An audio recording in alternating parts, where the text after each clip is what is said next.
Baik, Assalamualaikum warahmatullahi wabarakatuh. Perkenalkan, nama saya Niken Dwi Nuraini dari Prodi Bimbingan Konseling Islam Universitas Islam Negeri Sultan Haji Muhammad Idris Samarinda. Pada pembahasan kali ini saya akan membahas mengenai psikologi, yaitu pada pendekatan psikoanalisa. Nah, langsung saja pada pengertiannya. Psikoanalisa ini merupakan salah satu aliran pertama psikologi yang membahas mengenai mengapa manusia dapat berperilaku dalam kehidupannya sehari-hari. Nah, diartikan juga sebagai metode penelitian, yakni sebagai teknik penyembuhan dan juga sebagai pengetahuan psikologi. Yang dimana kita ini sebagai seseorang yang mempelajari psikologi ini dapat mengetahui suatu ilmu atau pengetahuan mengenai mengapa seseorang ini dapat berperilaku demikian. Berikut ini merupakan salah satu tokoh terkenal yang mencetus aliran psikoanalisa, yaitu Sigmund Freud. Yang dimana pada konsep dari teori Freud ini terkenal mengenai pentingnya alam bawah sadar yang mengendalikan sebagian besar perilaku manusia. Lanjut ke materi, saya akan mengenalkan kalian semua siapa sih Sigmund Freud ini.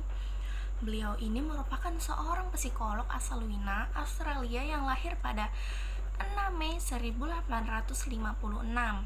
yakni ketika beliau kuliah ini mengambil jurusan kedokteran di Universitas Wina pada tahun 1973, yang dimana beliau ini sudah melakukan banyak observasi serta penelitian yang membahas mengenai kejiwaan dan juga kesesuaian pendirian.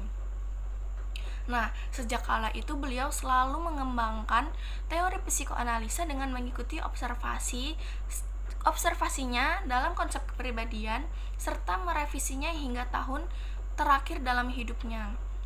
Salah satu hasil karya beliau yaitu mengenai penafsiran mimpi.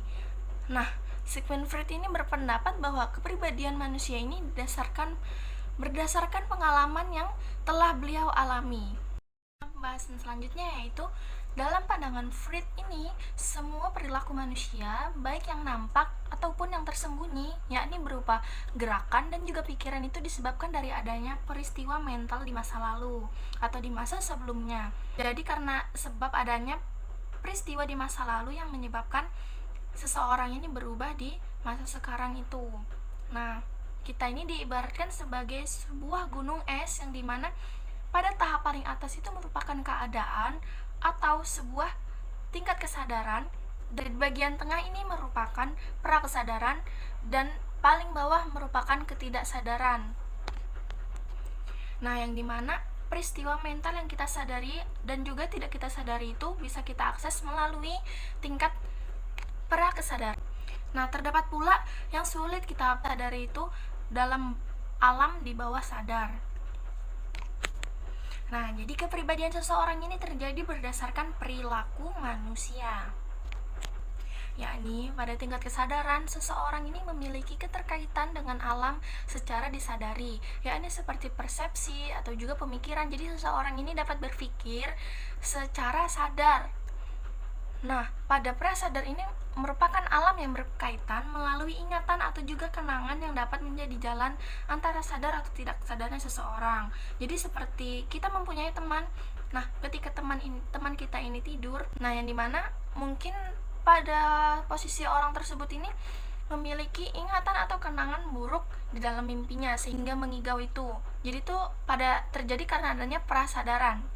Nah, yang ketiga ini yang dimana alam ini secara tidak sadar memiliki peran penting seperti insting, impuls, dan driver, yakni suatu ID, suatu ego, dan superego. Jadi secara tidak sadar itu kita ini memiliki peran penting yang dimana di dalamnya itu terdapat keinginan atau juga kebutuhan yang kita inginkan.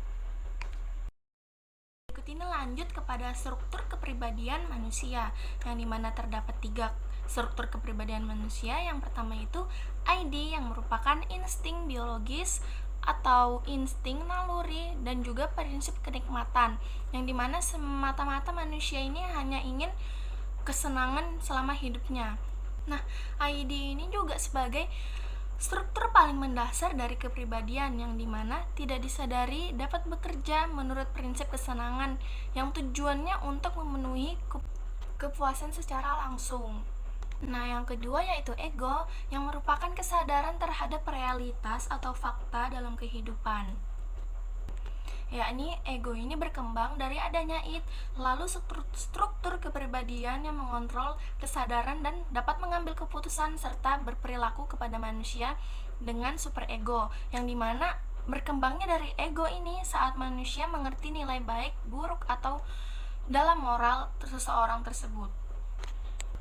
Yang dimana pada moral ini, dalam nilai-nilai sosialnya dapat diserap individu melalui lingkungan seseorang tersebut. Nah, yang ketiga ini merupakan superego, yang dimana kesadaran normatif atau prinsip realistis idealistis.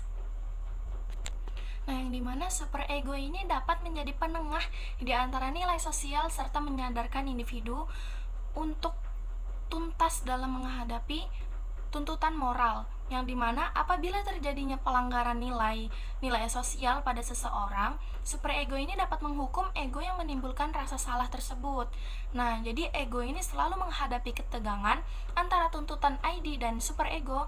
Namun apabila tuntutan ini tidak berhasil secara baik, maka ego akan terancam, lalu muncullah suatu kecemasan, yang dimana seseorang ini dapat menyelamatkan diri dari ancaman, lalu ego dapat melakukan tindakan yang dimana seseorang ini dapat mempertahankan dirinya. Nah, hal ini biasanya disebut sebagai defense mechanism, yang dimana jenisnya ini bermacam-macam. Nah, saya akan memberikan salah satu contoh mengenai dari 3 struktur kepribadian manusia ini.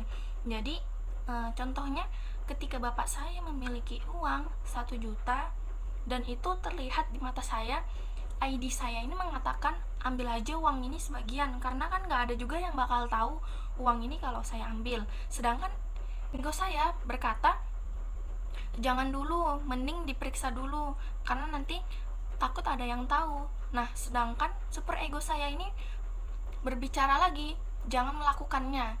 Jadi super ego ini dapat menjadi penengah dari adanya ID dan ego, sehingga dapat menentukan perilaku apa yang akan saya ambil secara tepat.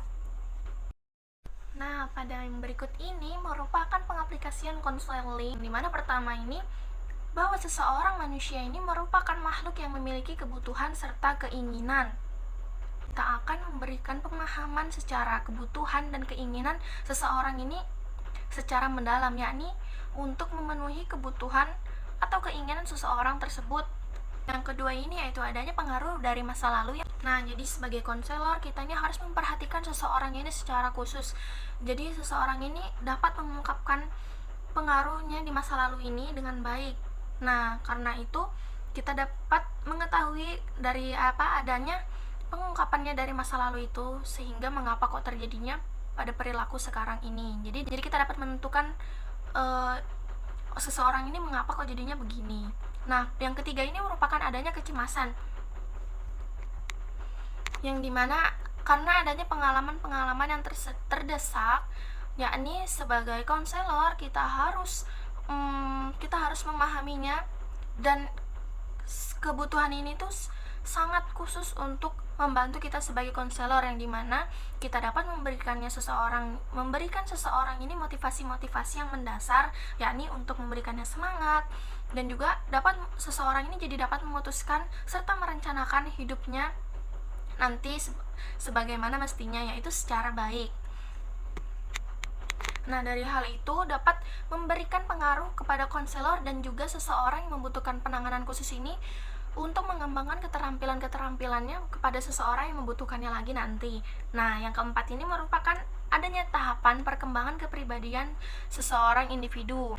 Jadi ya, sebagai konselor ini dapat memberikan metode serta teknik konseling secara bertahap sesuai dengan kapasitas seseorang ini.